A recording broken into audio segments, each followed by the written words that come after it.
Shavua Tov à tout le monde. On fait Masechet Arachin aujourd'hui, Bezrat Hashem, Daf Zayin. Daf Zayin, on commence à Daf Vav Amud Bet, en bas, l'avant-dernière ligne, Ve'ika de Matnela Aha. Donc on était au milieu on a vu une marloquette entre Rabba et Rabbi Yosef. Comment expliquer la Mishnah qui disait, celui qui sort être tué par le Bedin, s'il endommageait quelqu'un, on a une marloquette dans la Mishnah, est-ce qu'il est chayav ou patour? Et là-dessus, on a vu une marloquette entre Rabba et Rabbi Yosef. Comment expliquer la marloquette de la Mishnah, s'il est chayav ou patour? La Gemara va ramener maintenant cette même marloquette entre Rabba et Rabbi Yosef à propos d'une autre braïta. Donc on commence ici à l'avant-dernière ligne du Daf Vav. Ve'ika de matnela. Il y en a qui enseignent la marloquette de Rabba et Rabbi Yosef sur la braïta suivante qui dit Hayotzel le'areg, celui qui sort être tué par le Bedin, quelqu'un qui est chayav mita. Hu shechaval be'acherim chayav. Si lui a endommagé des autres, donc chaval c'est celui qui a frappé un homme, celui qui a frappé un être humain, un homme, une femme, un enfant. Si lui il a endommagé, il est chayav. Acherim shechavlu bo pturin. Mais si d'autres personnes l'ont endommagé, ils sont pturin. D'autres personnes qui l'ont blessé, ils sont pturin parce que de toute façon il doit être blessé complètement, il doit être tué. Rabbi Shimon ben Elazar Omer, afu im chaval be'acherim patur. Selon Rabbi Shimon ben Elazar, même si lui a blessé d'autres personnes, il est patour. Pourquoi? Shelo nitan chazarat amidat beddin. Car on ne peut pas le ramener au beddin pour le juger à nouveau sur ce dommage-là qu'il a causé quand il a blessé une personne, puisque le beddin a la mitzvah maintenant de le tuer. Et si on le ramène en arrière au beddin pour le juger sur ce nouveau problème-là, entre-temps, ça va retarder sa mort. Et on n'a pas le droit de retarder sa mort parce que entre-temps, il souffre de sa situation. Donc, il faut se dépêcher à le tuer. Et donc, on ne peut pas le juger à nouveau sur ce deuxième dommage-là, donc il est patour. Miklal, demande la Gemara, donc on commence à Daf Zayin. Miklal de Tanakama Savar, puisque Rabbi Shimon ben Elazar dit qu'il est patour parce qu'on ne peut pas le ramener au Bedin, j'entends de là que selon Tanakama, Nitane Chazarat Amidat Bedin, on peut le ramener au Bedin pour le juger. Comment est-ce possible une chose pareille? Pourtant, ça devrait être une halakha claire selon tout le monde, ne pas le ramener au Bedin, puisqu'on a la mitzvah de le tuer. On ne peut pas retarder sa mort. Amar Rav Yosef, répond la Gemara, et c'est là-dessus qu'on a la marloquette entre Rabba et Rav Yosef. Donc la même marloquette qu'on a vue dans la précédente entre Rabba et Rav Yosef, comment expliquer la marloquette de la Mishnah? Ici, selon cette deuxième version, on a cette marloquette de Rabba et Rav Yosef, comment expliquer la marloquette de la Braïta? La marloquette dans la Braïta, à savoir, est-ce que cet homme-là qui a blessé une personne, il est chayav ou patour? Donc première explication, celle de Rav Yosef, Amar Rav Yosef b'milve alpe, gove minayorshin kamiflege. C'est-à-dire, ils discutent, Tanakama et Rabbi Shimon ben Elazar, sur la question à savoir, est-ce que une dette qui a été faite à l'oral, pas écrite, est-ce que on peut l'encaisser des héritiers, oui ou non? Donc, Bemil Ve'alpe, une dette à l'oral, Gove Minayoroshin, est-ce qu'on l'encaisse des héritiers? Kamiflege, c'est là-dessus qui sont en marloquette. Donc, évidemment, quand on parle d'encaisser des héritiers cette dette-là, il s'agit de l'héritage. Évidemment, pas de l'argent des héritiers qu'ils ont gagné par ailleurs. Tanakama Savar, Milve Alpe, selon Tanakama, une dette pareille comme celle-là, cet homme-là qui allait mourir, qui allait être tué, il a blessé quelqu'un au passage. Donc, c'est une dette qu'il doit payer, et son dommage doit être remboursé. Mais c'est pas écrit quelque part, c'est écrit nulle part. Donc, c'est une dette à l'oral, Gove Minayorshin. Selon Tanakama, il est chayav, on encaisse cette dette-là, même des héritiers, de l'héritage. Ve Rabbi Shimon ben Elazar Savar eno Gove Minayorshin. Selon Rabbi Shimon ben Elazar, on n'encaisse pas cette dette-là de l'héritage. Puisque c'est pas une dette écrite. Ça, c'est l'explication de Rav Yosef dans la marloquette de la Braïta. Deuxième explication, Rabba Amar, de Kule Alma Milve Alpe eno Gove Minayorshin. Selon tout le monde, puisque c'est une dette à l'oral qui n'a pas été écrite, on ne peut pas l'encaisser de l'héritage. Donc il devrait être patour. Pourquoi est-ce que, selon Tanakama, il est chayav? Ve'acha bemilve aktuva batora kektuva bishtar kamiflege. Ici, la marloquette, elle est à savoir. Milve aktuva batora, donc une dette qui est écrite dans la Torah, comme celle-là, qu'un homme qui a endommagé une personne, qui a blessé une personne, il est chayav. C'est une dette qui est écrite dans la Torah. Et là, la discussion est à savoir, est-ce que c'est considéré comme une dette à l'écrit ou à l'oral? Kektuva bishtar, oui ou non? Est-ce que c'est comme si c'était écrit dans un shtar que cet homme-là qui a blessé l'autre, il est chayav, ou bien c'est comme une dette orale? Tanakama savar, kektuva bishtar damia. Selon Tanakama, c'est comme si c'était une dette écrite et donc il est chayav, lui, et ses héritiers doivent le payer de l'héritage. Rabbi Shimon ben Elazar savar, lav kektuva bishtar damia. Selon Rabbi Shimon ben Elazar, c'est pas considéré comme si c'était une dette écrite, c'est comme une dette orale, et donc on ne l'encaisse pas des héritiers, ils sont donc pturim. Métivé. La Gemara maintenant ramène une objection, ça se rapporte sur le début de la Sugya, qui avait expliqué ce qu'on a vu dans la Mishnah, que Rabbi Yossi Omer, Imizik Chayav, on a vu à la fin de la Mishnah, Imizik Chayav, s'il est endommagé, cet homme-là qui va mourir, il est Chayav. Et on avait demandé dessus, mais de quoi Rabbi Yossi parle s'il est endommagé? Personne, Tanakama n'a pas parlé de ça.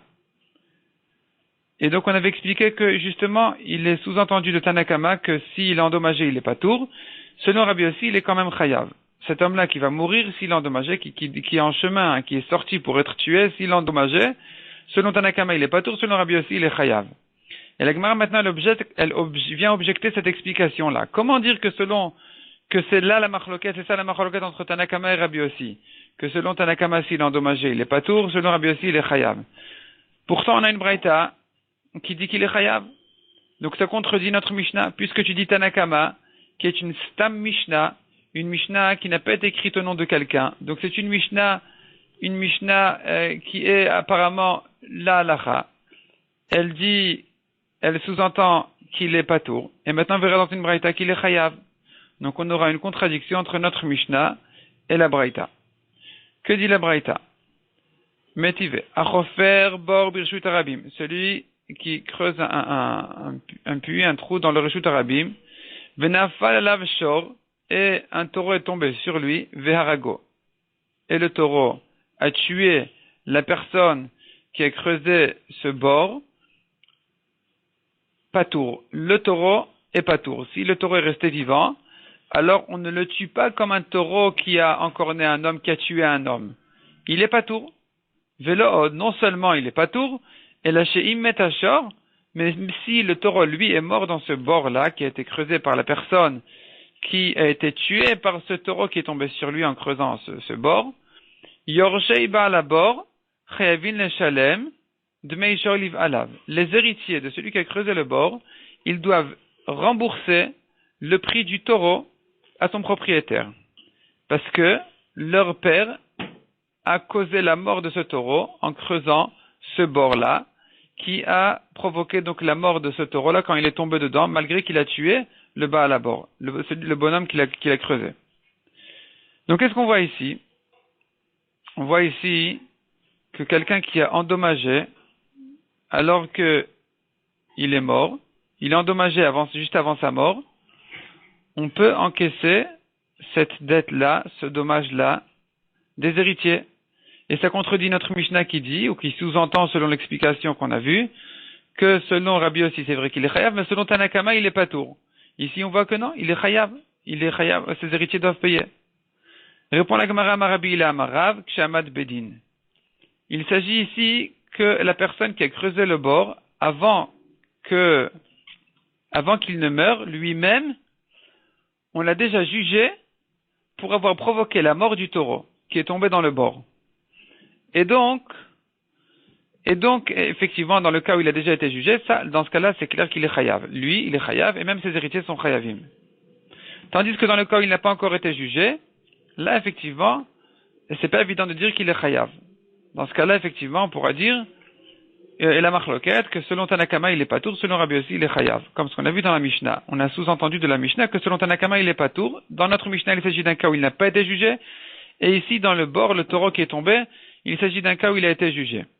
Demande à Gemara comment tu dis qu'on a jugé la personne qui a creusé le bord, Vea Haragoktan, et pourtant c'est écrit que le taureau il a tué la personne. Donc comment est-ce qu'il a été jugé? Amaravada Baravak Shasaot Refa. Le taureau il n'a pas tué immédiatement. Le taureau il a blessé la personne. La personne maintenant il est devenu Trefa. Donc c'est-à-dire il a été il a été abîmé dans ses organes intérieurs, il va mourir, on sait qu'il va mourir. Entre-temps, avant de mourir, il a été jugé. Dans ce cas-là, on dira que les héritiers sont chayavim. Demande la Gemara Amar Rav Nachman, Tani Chaga. Pourtant, Rav Nachman a dit que Chaga enseigne, ou Chana, Tanitana, on a enseigné dans la Braïta, Met ou Kvaro, le taureau, il est tombé sur la personne qui a creusé le bord, le taureau est mort, et il a enterré en même temps la personne qui a creusé le bord. Il a enterré parce qu'en tombant, il a fait tomber encore de la terre sur lui, et il est mort. Donc on n'a pas pu le juger. Donc il s'agit d'un cas où malgré qu'il n'a pas été jugé, il est chayav. Donc on revient à la contradiction, que selon notre Mishnah, il est patour, et selon cette braïta, on voit qu'il est chayav. Donc comment on peut expliquer dans notre Mishnah qu'il s'agit d'un cas pareil, ou de dire que selon Tanakama, il serait patour quand il est endommagé, alors que c'est contredit par la braïta? Répond la Gemara Veilcheta, la halacha elle est qu'on peut résoudre cette braïta, de yatve daine apuma debera. Les juges, les dayanim se tiennent, ils sont assis à la bouche du bord, devant le bord, et ils l'ont jugé un instant avant sa mort, et il est mort immédiatement. Avant de mourir, on lui a déjà tranché son dîne qu'il était chayav de rembourser le taureau qui est tombé. Un instant après, il est mort. Dans ce cas-là, il n'y a pas de marloquet, dans ce cas-là, c'est clair que les héritiers sont chayavim puisqu'il a déjà été jugé, il a déjà été chayav par le Beddin. Mais dans le cas où il n'a pas encore été jugé, là, effectivement, on aura la marloquette que selon Tanakama, il est patour, selon Rabbi aussi, il serait chayav. Tanoura Banan. Hayotzel Hareg, la personne qui sort être tuée par le Beddin, s'il a des korbanot à sacrifier, mazin alav midam chatato ou midam hashamo. On peut jeter au misbéach le sang de son korban chatat, le sang de son korban hasham. Chata bota sha'a, mais s'il a fauté au moment où il est sorti être tué, par exemple, il a vu un morceau de graisse, il a mangé, il croit que c'était de la graisse permise alors que c'était de la graisse interdite, et donc il devrait être hayam un korban chatat, en nizkakin lo, on ne s'occupe pas de son korban là, on n'attend pas qu'il réserve un korban, qu'on le sacrifie, qu'on le fasse, etc. On ne fait pas ça. On le tue immédiatement. Maïtama, pour quelle raison on ne fait pas son korban? Amarev Yosef, mipnei she'en me'anin et dino. On ne le laisse pas souffrir en attendant d'accomplir son dîne de le tuer. Puisqu'il sait déjà que son dîne a été tranché à être tué, il faut le faire le plus rapidement possible parce qu'entre-temps, cette personne souffre. Donc, on n'attend pas de faire son korban. Amar le Abayayachi, si c'est comme ça, afilu reshanami, même dans la recha, pourquoi est-ce qu'on attend d'asperger le sang sur le misbéach, de jeter son sang sur le misbéach? Entre-temps, la personne souffre. Répond la Gemara, kegon shazivro avoir botasha'a. Il s'agit d'un cas où on a déjà fait la korban, la shrita du korban. Puisqu'on a déjà fait la shrita du korban, à ce moment-là, alors le temps de jeter le sang misbéach, ça ne prend pas de temps, ça ne retient pas le din de la personne, et c'est pas qu'on l'a retenu, il n'a rien à attendre, et donc on peut jeter son sang misbéach. Aval en divros avoir, mais si on n'avait pas encore fait la shrita son korban maï, quel serait le din? Lo, est-ce que on ne fait pas la shrita son korban pour jeter son sang misbéach? Si c'est comme ça, alors pour quelle raison on a enseigné dans la Sefa, adetani, Tana, au lieu d'enseigner, Adetani, au lieu d'enseigner dans la Sefa, Chata beota sha'a, s'il a fauté à ce moment-là, avant d'être tué, En nizkakin lo, on ne s'occupe pas de son korban. C'était pas la peine de parler d'un cas où il a fauté à ce moment-là, on aurait même pu parler d'un cas où il a fauté il y a une semaine. Simplement, son korban n'a pas encore été shrité, on n'a pas encore fait la shrita de son korban. On ne retient pas la mort de cette personne-là, le temps de faire la shrita de ce korban, parce qu'on a dit que c'est que si la shrita avait déjà été faite que je me permets de jeter le sang misbéach. Mais si la shrita n'a pas encore été faite, je ne retiens pas la personne, et donc on ne retient pas la personne, on l'envoie immédiatement être tué, et il perd son korban. Donc si c'est comme ça, l'iflok velitne bedida, la braïta aurait dû faire la différence dans le même cas, même pas dans le cas où il a fauté à ce moment-là, même s'il avait fauté plus tôt, Bamet varim amurim, dans quel cas je dis qu'on peut faire le korban, que la shrita avait déjà été faite à ce moment-là. Aval en zevar zavouach lo, mais si la shrita n'avait pas encore été faite, on ne fait pas la shrita, c'est que parce que la shrita a déjà été faite que je me permets de jeter le sang misbéach. parce que ça ne retient pas la mort de la personne. Mais sinon, si la shrita n'avait pas encore été faite, alors on ne fait plus la shrita. Répond la Gemara Achinami Kamar. Effectivement, c'est comme ça qu'il faut lire dans la Braïta. Bamed varim amurim, quand est-ce que on fait le korban, shaya zevar zavuach botasha? C'est que si le korban on avait déjà fait la shrita à ce moment-là. Aval en zevar zavuach, mais si on n'avait pas encore fait la shrita à ce moment-là, naasa kemish shechata botasha, on considère comme si il avait fauté à ce moment-là, et que donc la lachaev en nizkakina, on ne s'occupe pas de son korban. Donc de même qu'il est évident que s'il avait fauté au moment où il est sorti être tué, qu'on n'attend pas de faire son korban, de la même manière, si même son korban avait déjà été mis de côté, déjà été réservé, simplement on ne lui a pas encore fait la shrita, on n'attend pas, on ne retient pas la personne avant de le tuer pour faire la shrita à son korban, mais on ne s'occupe pas de son korban dans ce cas-là non plus. Le seul cas où on s'occupe de son korban, c'est quand la shrita a déjà été faite et qu'il ne reste plus qu'à jeter le sang misbéach. Mishnah suivante. Aïcha shiatsa lehareg, une femme qui sort être tuée par le bedin. Elle a transgressé une mitzvah, il a fait une avéra sur laquelle elle est chayevet mita, et donc on doit la tuer. En mamtinin ad sheteled, on n'attend pas qu'elle accouche. On la tue enceinte. Haïcha shiashva la mashber, mais si elle a déjà commencé à accoucher, mamtinin ad sheteled, à ce moment-là on attend qu'elle accouche, et après on la tue. Haïcha shenerga, une femme qui était tuée au bedin, ne'anin beseara, ses cheveux sont permis, on peut profiter de ses cheveux, malgré que il est interdit Minatora de profiter d'un mort, des membres d'un mort, du corps d'un mort. Ici, les cheveux sont permis. On verra dans la Gemara pourquoi. Bema shenerga asura be'anaa. Par contre, une Bema qui était tuée au bedin, asura be'anaa, on n'a pas le droit d'en profiter, même de ses poils, même de ses cheveux. Donc là, on fera la différence entre une femme et une Bema. La femme, on a le droit de profiter de ses cheveux. La BMA, on n'a pas le droit de profiter de ses cheveux. On verra dans la Gemara exactement dans quel cas on fait cette différence-là. Demande la Gemara Pshita. Évidemment qu'une femme enceinte qui est chayevet mita, on la tue avec son bébé. On n'attend pas qu'elle accouche. Goufaï, il fait partie de son corps, donc il faut la tuer telle qu'elle. Répond la Gemara Itterich. Non, il y a ici un chidouche. Salkadata Chamina, j'aurais pu croire. Oil ou kti, puisque la Torah considère que les enfants, le bébé, il est les biens du mari. Kacher yashitalav balaisha. Si un homme a endommagé une femme enceinte et qu'elle a fait une fausse couche, il a frappé, elle a fait une fausse couche, cet homme-là doit rembourser la valeur des enfants, du bébé, au mari. Kacher yashitalav dit la Torah, le prix que va imposer sur lui, balaisha, le mari de la femme. Donc le prix du bébé, il faudra le rembourser au mari. Donc on voit que la Torah elle considère que c'est mamona de ba'alhu.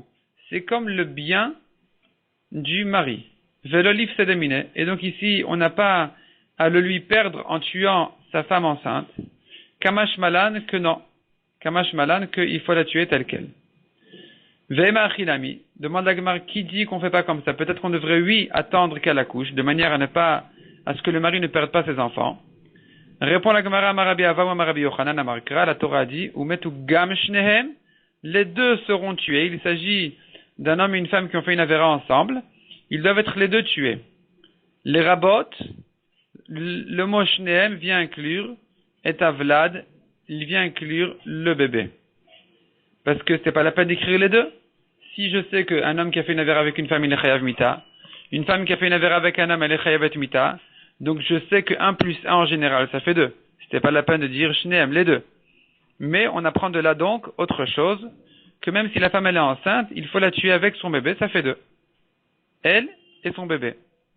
Demande à Gemara, vehaimi baile, pourtant on a besoin de ce pasuk pour une autre dracha.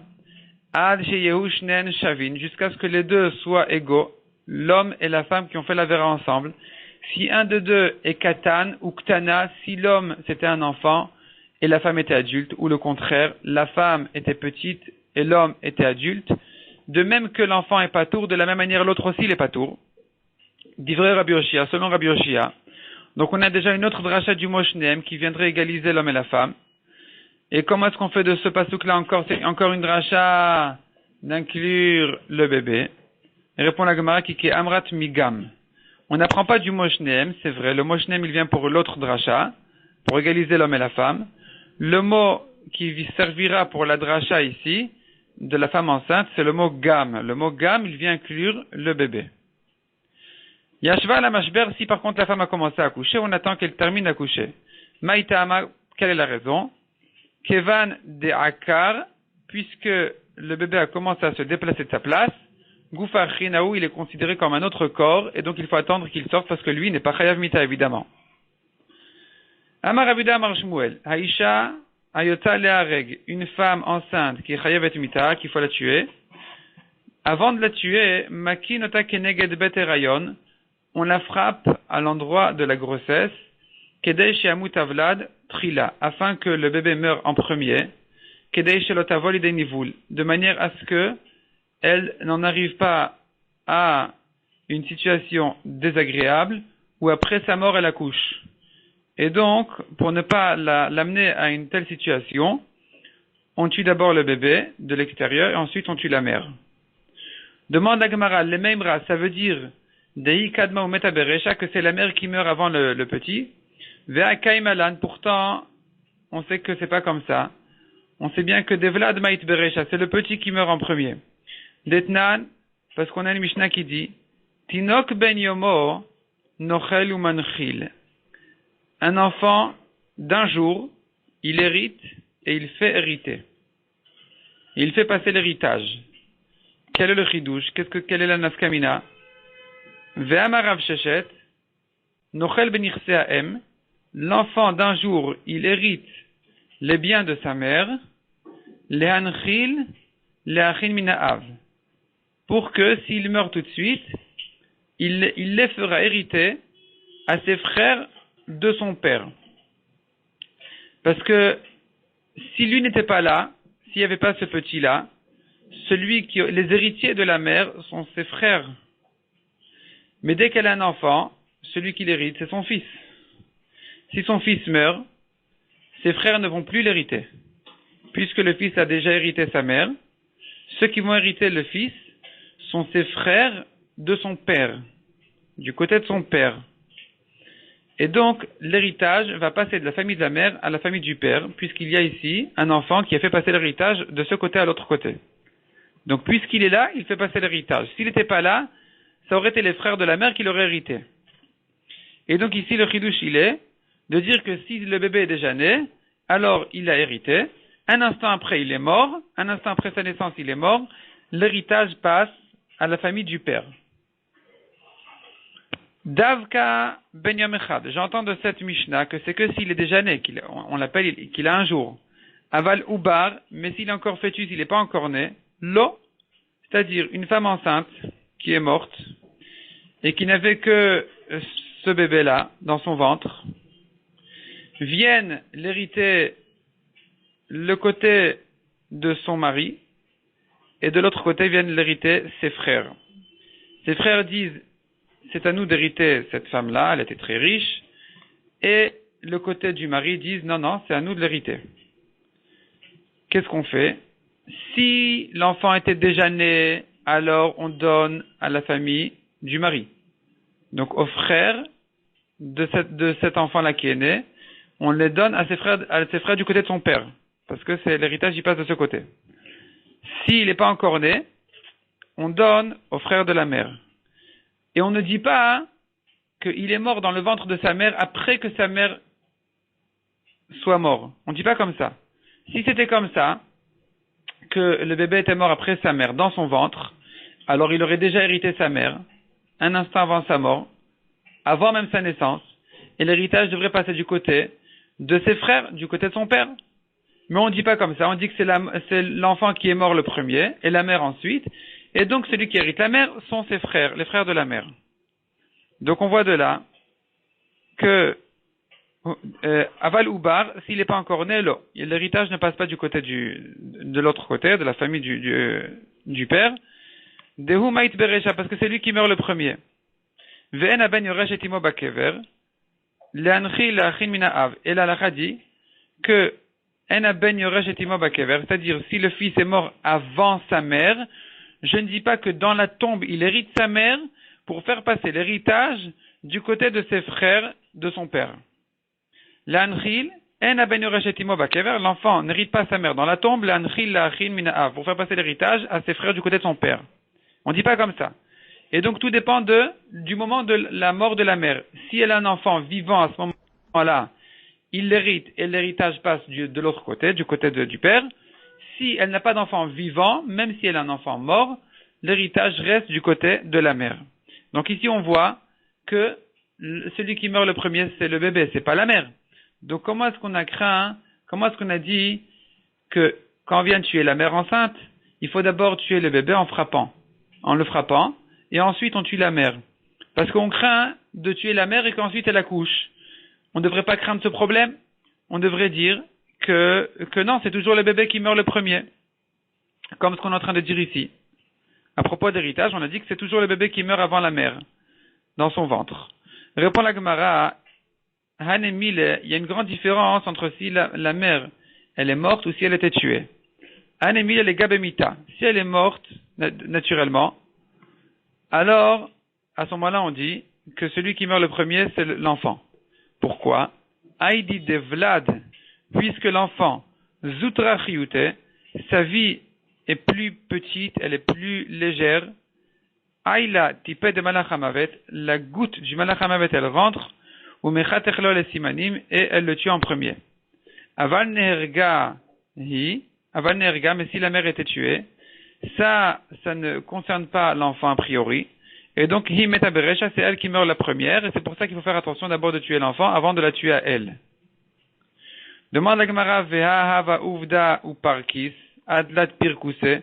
Comment est-ce qu'on peut dire que si la mère est morte naturellement, qu'elle n'a pas été tuée, c'est l'enfant qui meurt le premier? Pourtant, il y avait une histoire où le bébé s'est agité après la mort de la mère. 3 fois, il a bougé ses mains, ses pieds. Répond la Gemara, c'est pas la preuve qu'il était vivant. Mide dehave azna valeta'a demefarkeset. On voit que la queue d'un lézard qui a été coupée, cette queue-là, même si elle n'a pas de vie, elle peut s'agiter. Donc ici aussi, c'est ce qui s'est passé avec ce bébé-là. Il est mort avant sa mère et il a continué à s'agiter après la mort de sa mère. Donc on maintient ce qu'on a dit, que si la mère elle est morte de naturellement, elle est morte d'elle-même, c'est l'enfant qui va mourir le premier. Si par contre elle était tuée, c'est elle qui meurt la première. Et comme la Torah, elle fait attention au kavod de cette femme-là, malgré qu'elle était chayavet mita et qu'elle a fait une grave avera, donc on fait attention à ce qu'elle n'accouche pas après sa mort. Il faut d'abord tuer l'enfant, de manière à ce qu'il ne sorte pas après la mort de sa mère. Amar Rav Nachman Amar Shmuel. Aïcha shiashva la mashber ou meta beshabbat, une femme qui a commencé à accoucher et qui est morte pendant Shabbat, mais vin sakin, on amène un couteau, ou mekarim et kresa, on ouvre son ventre, ou motin et avlad, et on sort le bébé pour le sauver. Donc il ne s'agit pas d'une femme qui est chayavet mita ou quoi que ce soit, il s'agit d'une femme qui est morte, une femme enceinte. Et là, on fait ce qu'on peut pour sauver le bébé, et donc même pendant Shabbat, on vient, on prend un couteau, on ouvre et on le sort. Pshita demande la Gemara, et c'est évident, Maï Avid, quelle est la melacha ici? Quel est le travail interdit de Shabbat? Si la mère était vivante, alors c'est vrai que c'est un travail interdit pendant Shabbat de couper dans la chair du vivant, de faire sortir du sang.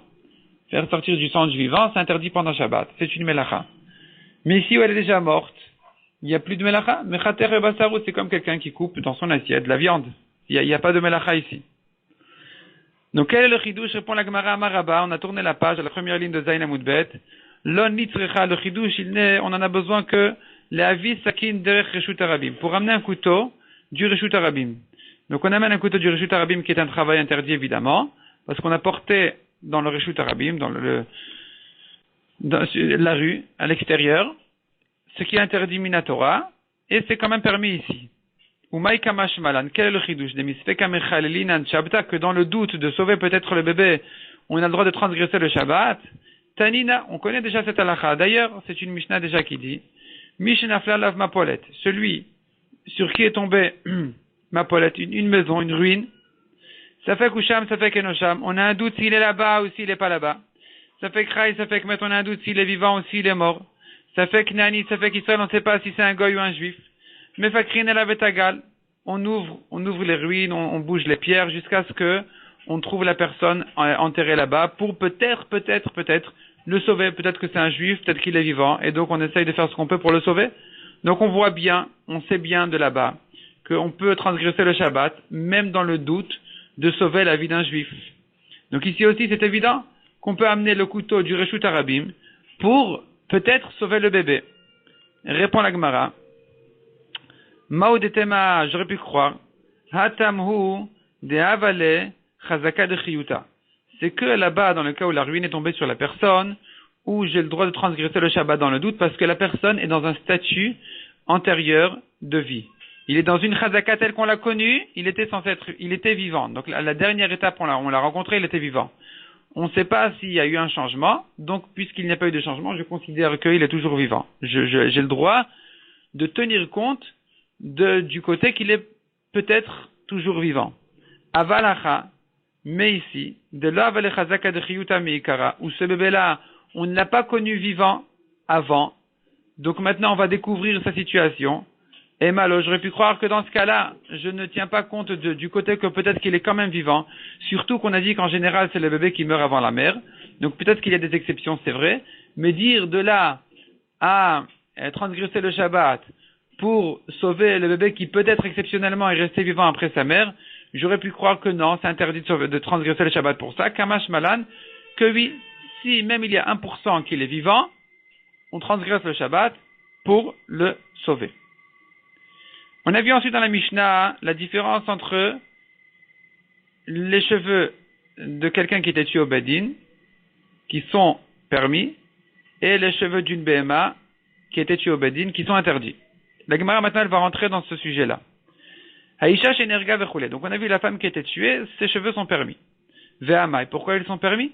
Isura aninu. Pourtant c'est interdit de profiter du mort et de tous ses membres. Donc comment est-ce qu'on a pu permettre ici de profiter des cheveux de la femme interdite, de la femme qui était tuée? Répond la Gemara, Marav Beomeret, il s'agit d'un cas où la mère a dit, cette femme-là a dit, nous sari le biti, donnez mes cheveux à ma fille. Demande la Gemara, qu'est-ce que ça peut bien faire qu'elle a dit de donner ses cheveux à sa fille? Il amrat nous a dit le biti, si elle avait dit donner ma main à ma fille, Mia Vinana, est-ce qu'on l'aurait obéi, on aurait donné à sa fille la main de la mère qui a été tuée? Amar Rav répond Rav, Bepea Nochrit. Il s'agit ici, non pas des cheveux de la mère, mais des cheveux extérieurs, comme une perruque. C'est pas vraiment une perruque, selon l'explication de Rashi, ce sont des cheveux en plus qui viennent s'ajouter sur les cheveux naturels pour une femme qui manque de cheveux. Donc elle s'ajoute des cheveux de l'extérieur, pour épaissir ses cheveux et sa chevelure. Et donc là, ces cheveux-là en plus, appelons-les la perruque, c'est ça ce qu'elle a voulu donner à sa fille. Et ça, on peut permettre, parce que ça ne fait pas partie vraiment de son corps. Demande la Gemara, Tama de Amratnu. Quand est-ce qu'on permet cette perruque-là? C'est que parce que elle a dit de la donner à sa fille. Ha'lo Amratnu. Mais si elle n'avait pas dit ça, Gufahu, j'aurais dit que ça fait partie de son corps. Ou mitzar, et c'est donc interdit avec sa mort. Vea mi bayal le Rabbi Yossi Rabbi Chanina. Pourtant c'est un safek cette halakha, c'est pas évident de dire comme ça, de dire que la perruque fait partie du corps de la mère. C'est un safek. De bay Rabbi Yossi Rabbi Chanina. Rabbi Yossi Rabbi Chanina posait la question. Se'ar nashim tidkaniot ma'u. Il s'agit d'une iranidachat, une ville dans laquelle la majorité des gens ont fait avodah zara. Il faut tuer tous les rechaïm qui ont fait avodah zara. Et on doit perdre tous les biens qui se trouvent dans cette ville-là, même des tzadikim qui n'ont pas fait avodah zara. La Gemara, elle explique, dans Sanhedrin, je pense, que la raison pour laquelle ils perdent, même les tzadikim, ils perdent leurs biens qui se trouvent dans cette ville-là, c'est parce qu'on leur dit, qui c'est qui vous a demandé de rentrer dans une ville pareille de Rechaïm? Vous aviez des affaires à faire là-bas. Vous aviez du business, des biens, eh bien, on devra donc vous allez perdre tous ces biens-là qui vous ont attiré à rester parmi les Rechaïm. Donc maintenant, Rabbi Yossi Rabbi Chanina dit, Se'ar nashim tidkaniot, ces femmes tidkaniot, donc les femmes qui n'ont pas fait avodah zara dans cette ville-là de Iranidachat, elles ne sont pas tuées. Puisqu'elles ne sont pas tuées, alors leur corps est sauvé. Tous leurs membres sont sauvés. Leurs cheveux, Se'ar nashim tidkaniot, est-ce que leurs cheveux font partie de leur bien qui doit être brûlé, qui doit être perdu dans cette ville-là, ou bien ça fait partie de leur corps qui est sauvé? Maou, Ça, c'est la question de Rabbi Yossi ben Rabbi Hanina. Quelle est la question? Évidemment que les cheveux font partie du corps. Il n'est pas question de raser tous les cheveux pour les perdre, c'est pas des biens, ça fait partie du corps. Rava explique que le safek est à propos de la perruque. Il s'agit donc des femmes qui ont une perruque. Est-ce que cette perruque-là, elle fait partie de leur corps, qui peut être sauvée, ou elle fait partie, non pas de leur corps, mais de leurs biens, et donc ça doit être perdu avec tous les biens qui sont perdus dans cette ville-là. Donc on voit ici que c'est un safek. Est-ce que la perruque fait partie du corps ou pas? Comment est-ce qu'on a dit en haut que ça fait partie du corps et que tant qu'elle n'a pas dit de la donner à sa fille, alors c'est interdit. La perruque est interdite comme si elle faisait partie du corps de la mère. C'est que parce qu'elle a dit qu'on doit la donner à sa fille qu'on considère qu'elle a séparé ça de son corps. Répond la Gemara qui Kami Bayal Rabbi Yossi ben Rabbi Hanina. Le safek de Rabbi Yossi ben Rabbi Hanina est dans un cas spécial de Talebe Sikta, où la perruque ou les cheveux en question en plus, ils sont accrochés avec une pincette. C'est dans ce cas-là où je peux dire un safek, est-ce que ça fait partie de son corps ou ça fait pas partie de son corps? Hacha, mais ici, là on a dit que ça fait partie de son corps et que tant qu'elle n'a pas dit de donner à sa fille, ça fait partie de son corps à elle. De quoi il s'agit de mechaberba, que c'est attaché, c'est pas accroché sur elle, mais c'est attaché avec des nœuds à ses cheveux, où là, ta madame ratnou, c'est que parce qu'elle a dit de donner à sa fille. L'homme ratnou, mais si elle n'avait pas dit de donner à sa fille, goufaou, ça fait partie de son corps, ou mitzar, et donc, c'est interdit. Kachel el Rav Nachman bar Yitzchak. Ça, c'est donc l'explication de Rav dans notre Mishnah, que ce que la Mishnah a permis, donc les cheveux d'une femme qui était tuée, il ne s'agit que de la perruque.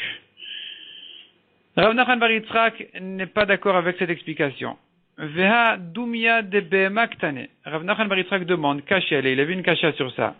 Veha dumia de behema ktane. La Mishnah elle compare les cheveux de la femme, le cas des cheveux de la femme, au cas des cheveux de la behema, de l'animal, qui a été tué au Bedin aussi.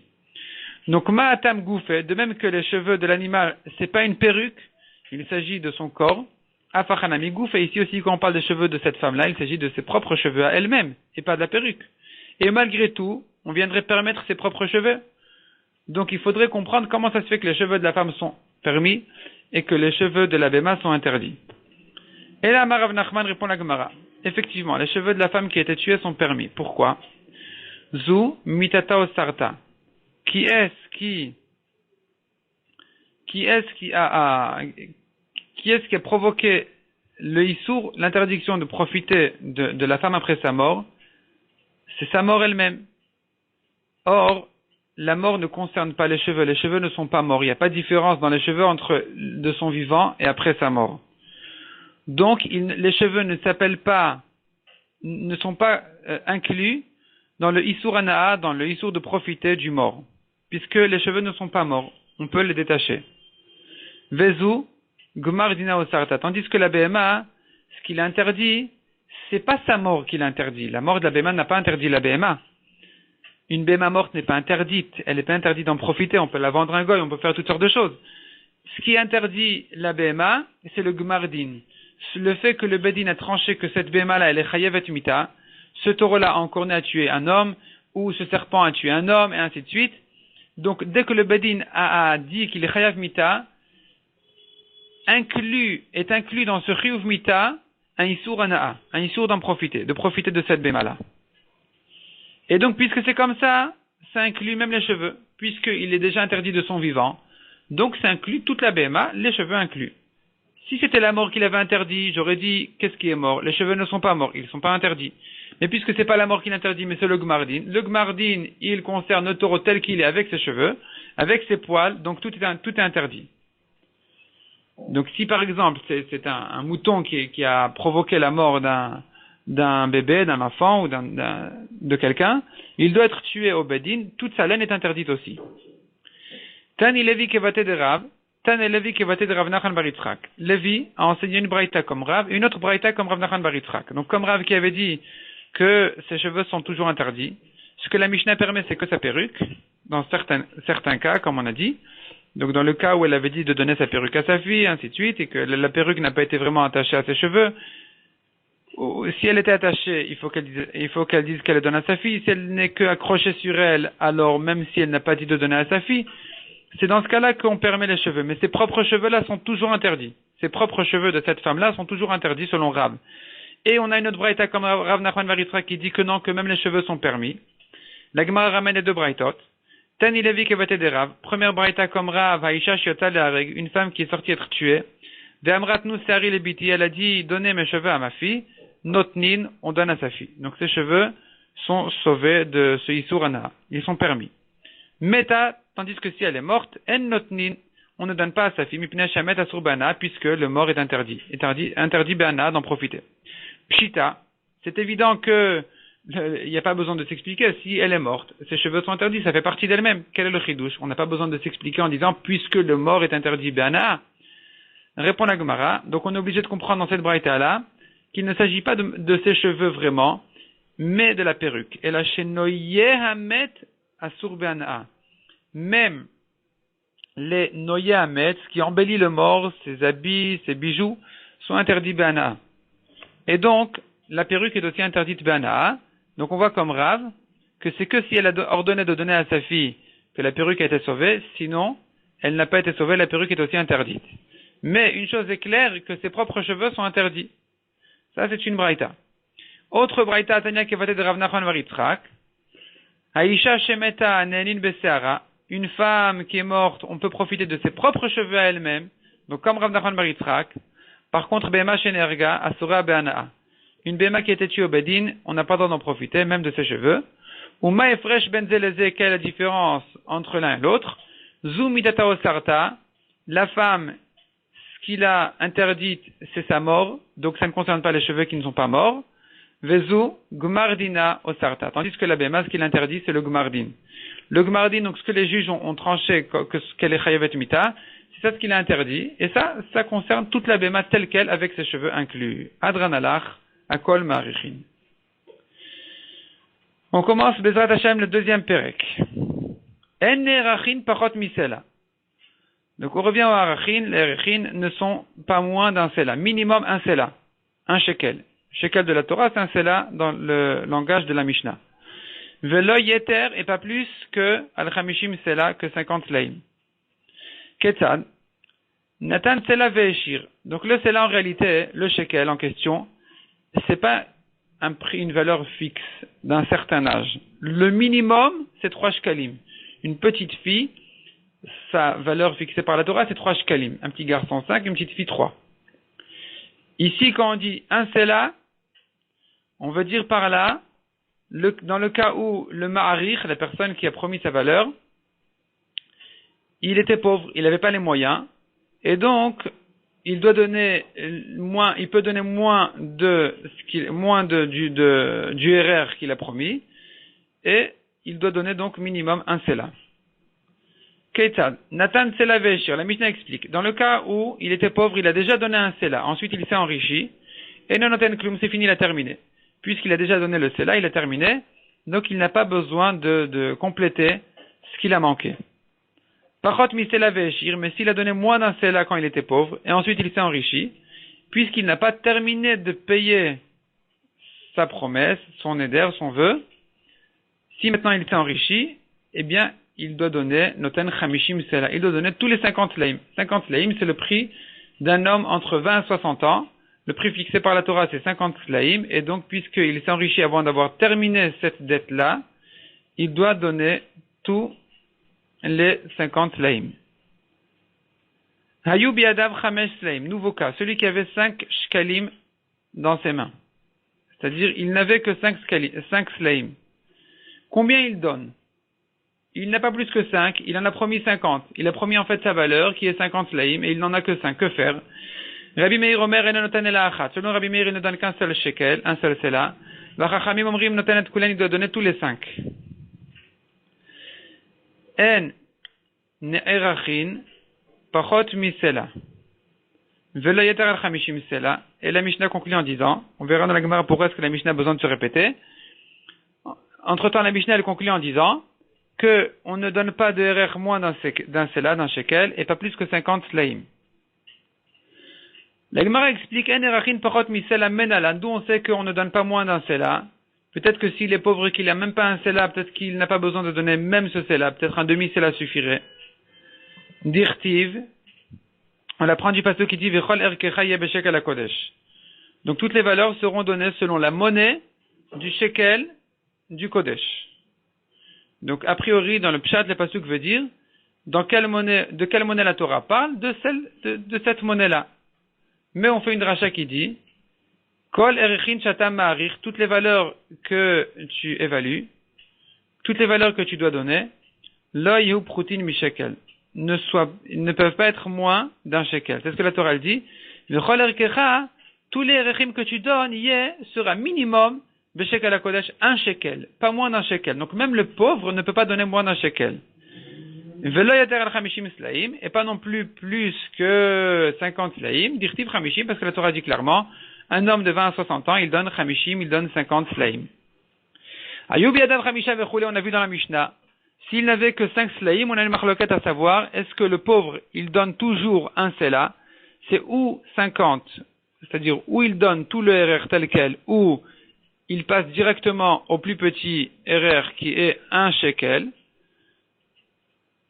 ou bien, on dit pas comme ça. On dit que, selon Chachamim, il donne ce qu'il peut. S'il en a 5, il donne 5. Maïtama de Rabbi Meir. Quelle est la raison de Rabbi Meir qui dit qu'il ne donne que un shekel s'il ne peut pas donner tous les 50? Ktiv Chamishim ou Ktiv shekel. La Torah n'a pas fixé de prix au milieu. Elle a fixé soit les prix de la Torah, qui sont 50 par exemple pour un homme de 20 à 60 ans, ou bien les autres prix de la Torah, ou Ktiv shekel. Et il y a écrit aussi un shekel. Donc, c'est au chamishim, au shekel. Soit il donne la valeur tout entière, soit il donne un shekel. Il n'y a pas de prix au milieu. Les Rabbanan, Chachamim apprennent de ce pasuk-là pas comme ça. Ils disent que du pasuk de shekel à Kodesh, on apprend autre chose. Haou lechol ha'achin shatam ha'arich. Ce pasuk-là vient et nous apprendre, comme ce qu'on vient de dire, que toutes les valeurs que tu promets, lo yehu prutim mi shekel. Hudeata, ne soit pas moins d'un shekel. Mais on n'a pas dit, la Torah n'a fixé que le prix minimum. Elle n'est pas venue dire qu'il n'y a pas d'autres prix à payer au passage. Entre 50 et 1 shekel, on n'a pas dit qu'il ne doit pas donner ce qu'il peut. Il doit lui donner ce qu'il peut. Si il a les moyens, la Torah a dit, Asher tasig yad hanoder, qu'il donne ce qu'il peut. Or ici, il peut donner 5 slaim.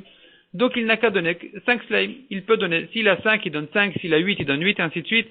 Il donne ce qu'il donne, ce qu'il peut donner. La Torah est simplement venue dire que le minimum, c'est 1 shekel. Vers Rabbi Meir, qu'est-ce que répond à ça Rabbi Meir? Pourtant la Torah bien dit, Asher tasig yad hanoder, ce que le noder a les moyens de payer, il doit donner celui qui a promis, il doit donner ce qu'il peut. Donc on devrait dire de là que s'il a plus qu'un shekel, il donne plus qu'un shekel. Que répond à ça Rabbi Meir? Hahu, de ce pasuk-là on apprend yad hanoder velo yad hanidar udeata. Quand on évalue la personne, on n'évalue pas la personne qui a été promis, donc dont la valeur a été promise. On ne dit pas que si Reuven a promis la valeur de Shimon, alors on regarde si Shimon est riche ou pauvre, mais on regarde si le noder Reuven, c'est lui, celui qui a fait le neder, c'est lui qu'il faut vérifier s'il est riche ou pauvre. C'est ça ce qu'on apprend du pasuk de Yad hanoder. Mais on n'apprend pas d'ici que ce qu'il peut, il donne. S'il peut plus qu'un shekel, il donne plus qu'un shekel. Ce pasuk-là nous sert pour l'autre dracha qui dit d'évaluer les moyens de celui qui a fait le neder et pas du nidar, de celui dont la valeur a été promise. Des Rabbanan, que répondent à ça Rabbanan? Comment est-ce qu'on apprend de ce pasuk-là qu'il doit donner selon ses moyens même plus qu'un shekel? Pourtant ce pasuk-là nous sert pour cette dracha-là de dire d'évaluer plutôt les moyens du noder et pas du nidar. Lav mimel hashmat mina, n'est-ce pas qu'on entend de cette dracha-là au passage, on entend de là cette halacha aussi, de'echad yadom haseget, shkol mine, puisque tu dis d'évaluer les moyens du noder, donc j'entends de là qu'il doit donner ce qu'il peut. S'il peut donner plus qu'un shekel, il donne plus qu'un shekel.